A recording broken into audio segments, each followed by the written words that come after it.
अजमेर के पंचिल नगर स्थित क्षेत्रपाल हॉस्पिटल के neuro physician doctor Monika Sachan की ओपीडी में एक 58 वर्षीय मरीज जो कि लगभग 4 या 5 साल से बीमारी से ग्रसित दिखाने आए। Doctor Monika Sachan neuro physician ने किस प्रकार सफलतापूर्वक मरीज का इलाज किया, आपको दिखाएंगे इस रिपोर्ट में। अगर आपको भी किसी भी प्रकार की न्यूरो संबंधित कोई परेशानी है तो आप क्षेत्रपाल हॉस्पिटल ओपीडी में सुबह 10 से दोपहर 2 बजे और शाम 4 से 6 बजे के बीच सोमवार से शनिवार संपर्क कर सकते हैं। क्षेत्रपाल हॉस्पिटल के न्यूरो विभाग के 2 न्यूरो फिजिशियन व 1 न्यूरो सर्जन लगातार अपनी दक्षता का परिचय देते हुए मरीजों को लगातार स्वास्थ्य लाभ प्रदान कर रहे हैं। वह तीनों ही 24/7 कार्यरत हैं।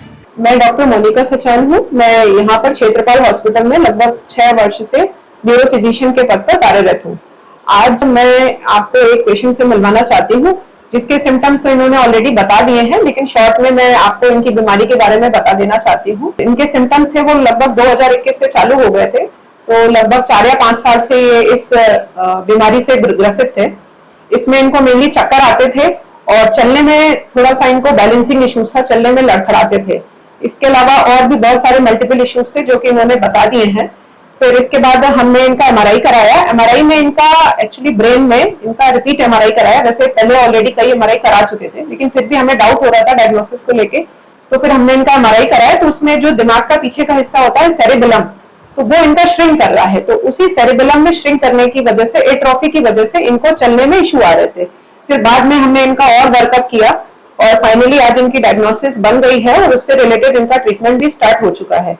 इसके अलावा हमने इनका एक जेनेटिक एनालिसिस, जिसको कि हम होल जीनोम सीक्वेंसिंग कहते हैं, तो उसमें जेनेटिक एनालिसिस भी पॉजिटिव आई है। स्पाइनोसेरेब्रल एटेक्सिया नाम की बीमारी है और जिसका की ट्रीटमेंट ये अभी यहाँ पर कुछ महीनों से ले रहे हैं और काफी पॉजिटिव रिजल्ट्स इनको मिले हैं।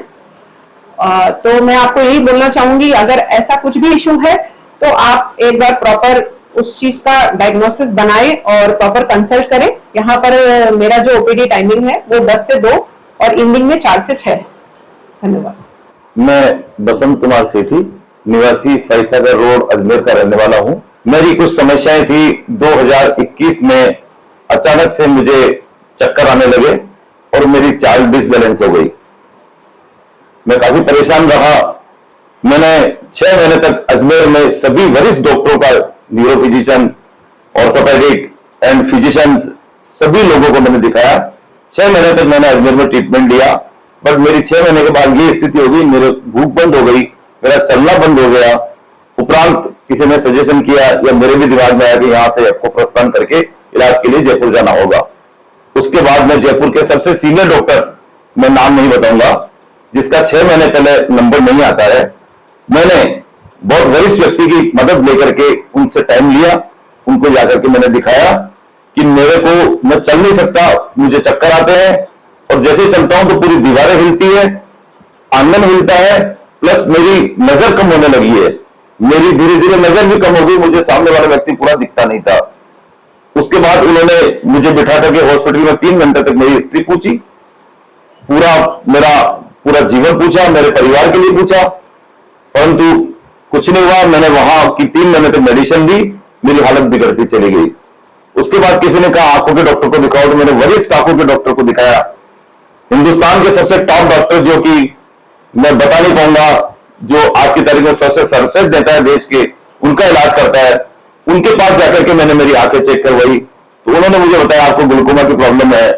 उसके बाद में मेरे ग्लूकोमा का वहां ऑपरेशन कर दिया गया। सेम डे मैं वहां ऑपरेशन करा के दिल्ली से अजमेर आ गया। 3 महीने तक मेरी ये स्थिति हो गई कि बच्चा मुझे पकड़ के चलाता था, मुझे दिखता नहीं था। मेरी हालत दिन को दिन खराब होती चली गई। फिर मेरे एक संबंधी है, वो पीजीआई रोहतक में रहते हैं, उन्होंने मुझे रोहतक बुलाया, मैं रोहतक गया। रोहतक का मेरा ट्रीटमेंट चला। मैं ज्यादा लंबी बात नहीं करूंगा, शॉर्ट में बता रहा हूं। रोहतक के बाद में भी मैंने वरिष्ठ डॉक्टरों का, चेन्नई, बॉम्बे, सब जगह जितने मेरे कॉन्टेक्ट है सबको काम में लिए। बीमारी कोई नहीं बताता, मेडिसिन लिख देता, पर मैं ठीक नहीं हुआ। मेरी चाल डिसबैलेंस रह गई, मेरे आंखों की रोशनी धीरे धीरे कम हो गई। उसके बाद परेशान होकर के मैं कुछ दिनों के लिए घर पे बेड रेस्ट पे चला गया। करीब 2.5 साल तक मैं पूरे हिंदुस्तान में मैंने चक्कर लगा लिए, मुझे कहीं से भी रिलीफ नहीं मिला। उसके बाद मैंने जहां मंदिर जी जाना है, भगवान की रोक लगानी है, जहां बताया यहाँ झाड़ा लगता है, वहां भी मैं गया, किसी को नहीं छोड़ा। अर्थात मैंने जहां मेरा लगा दाव पेच, मैंने पूरे उत्पन्न किए। मेरा बहुत बड़ा सर्किल है मेरे मित्रों का।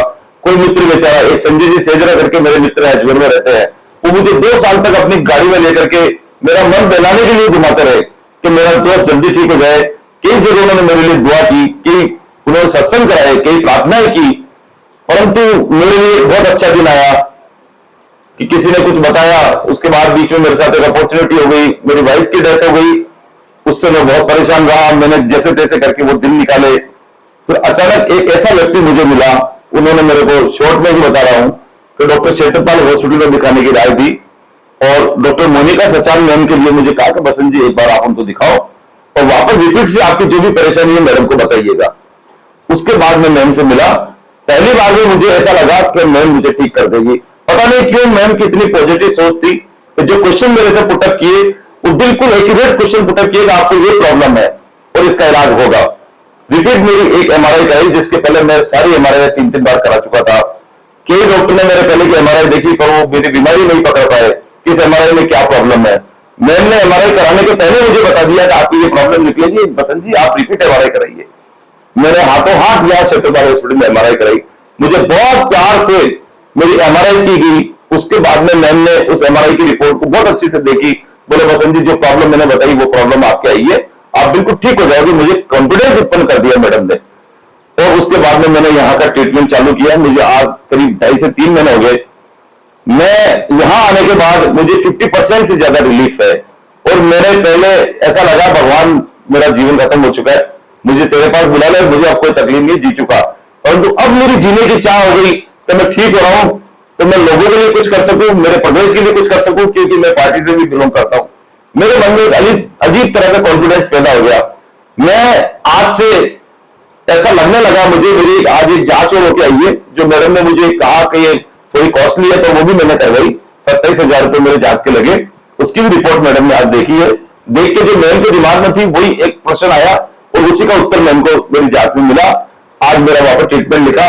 मैं इतना खुश हूं कि हमारे अजमेर में इस हॉस्पिटल में ऐसी डॉक्टर है।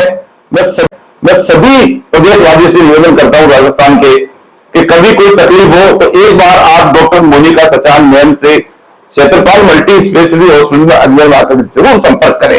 और आज मैम के लिए मैंने इंटरव्यू दिया है कि कोई भी व्यक्ति हो जिसको न्यूरो संबंधित परेशानी नहीं हो तो भी वो कोई भी तकलीफ हो तो एक बार मैम से अवश्य मिले। हो सकता है आपको न्यूरो की प्रॉब्लम हो और ट्रीटमेंट किसी और चीज का हो रहा हो।